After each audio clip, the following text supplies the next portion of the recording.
Okay, your cue ball is frozen to the cushion and you want to pot a shot. Now these ones are a lot more tricky than if your cue ball was there. You would pot that all day long. But if your cue ball is there, suddenly it becomes missable.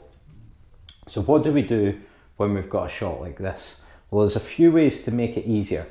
If you think about it, you can't see much of the cue ball at all. You know, here there's about a quarter of it sticking over the cushion, and it's quite easy to miscue. So what we want to do is we want to strike down on the cue ball slightly. That means that there's going to be less chance of us miscuing. Now, there's a couple of things that you need to do with this. So first of all, you know, if your normal bridge is like this, you don't want to do a normal bridge because you're coming from too high up there, and if you hit slightly offline, then you're going to swerve the ball. So what you want to do is get your hand flat on the table. So almost as if your cue is not on your hand at all.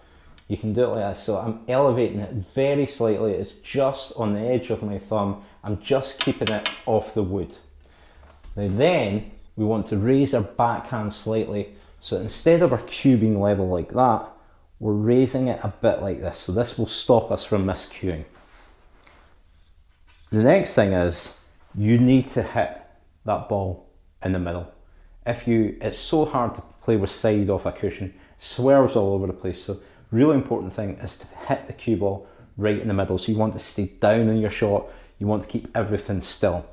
Now the last thing is, normally when you play a shot, let's say you're playing a shot like this, there's quite a bit of a gap between your bridge hand and the cue ball, okay? And this is your normal position. When your cue ball is there, you don't have the same gap. You know, your hand would probably be here if you're playing that shot, but you're now having to put it there. So you're putting your bridge hand much closer to the cue ball.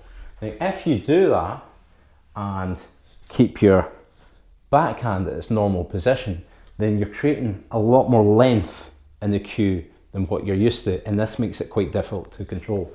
So when your cue ball is on the cushion, you need to bring this hand much further down and shorten that cue. Gives you a lot more control over it, and it means that you'll pot more shots.